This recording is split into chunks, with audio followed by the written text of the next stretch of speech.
I'm Dawn Kennedy. I am the founder of Dragon Slayer Tutors, and I'm here to welcome you to Contracts for the Bar Exam. Now, this is an intensive, meaning that this is not a bar review course, and if you're taking bar review, of course you should take your Contracts Bar Review course very seriously and make sure that you finish it.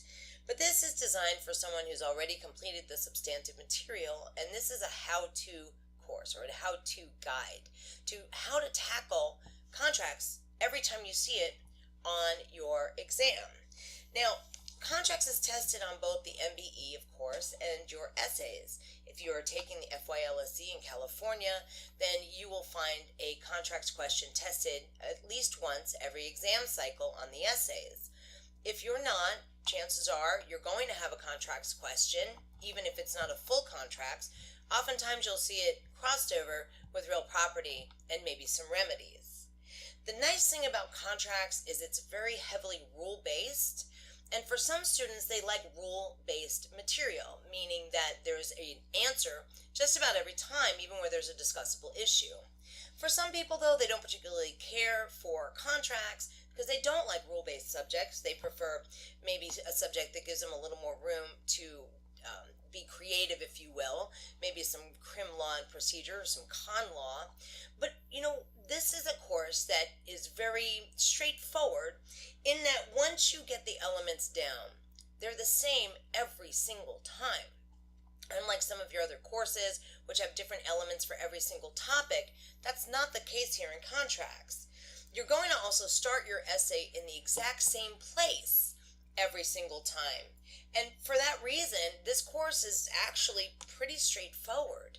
You're going to hopefully maybe not love contracts when you're done, but you'll feel much better about the contracts and the fact that you can do this. So without any further delays, let's jump in.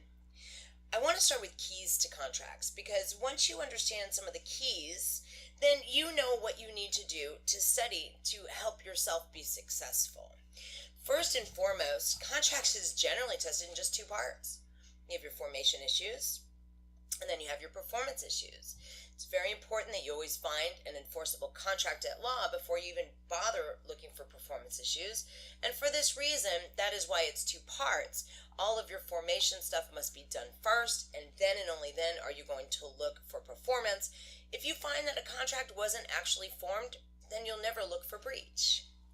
Contracts is a subject you want to always approach chronologically. May 1st, May 15th, May 30th. And you want to also note the manner of the discussion between the parties. For this reason, I want you to make sure that you are watching those dates very carefully and the order of things. Sometimes they'll throw something at the bottom there that's a little out of order, but you're going to go ahead and plug it in back up where it would have been chronological. Always, always, always find and note the terms of the agreement as a contract is formed, or even if you're doing a performance issue, that you have a contract that has been properly formed and is enforceable. Always note the original terms that were agreed to by the two parties. Now, there are 8 major topics basically within contracts, and they're going to fall into those, 2 particular areas, either a formation issue or you're going to have a performance issue. But there's really only 8, and it makes it very simple if you break it down to its lowest components.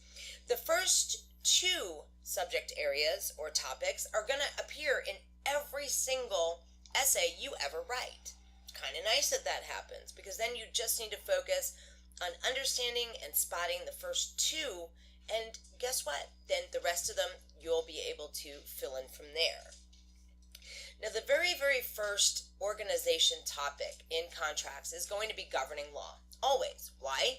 Well, if you don't know whether or not you're going to be talking about a common law issue, real estate or services or employment, or a UCC issue, which is of course your goods, tangible movable items, then you don't know actually which linear format to follow, because contracts is really quite linear.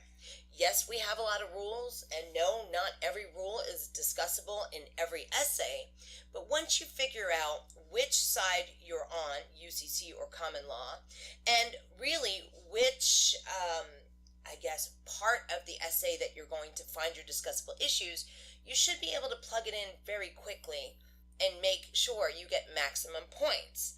So once you figure out the governing law, the second topic, and the one you will always find, is going to be, guess what, an enforceable contract. Once you find that there's an enforceable contract, then and only then does anything else matter. So an enforceable contract, of course,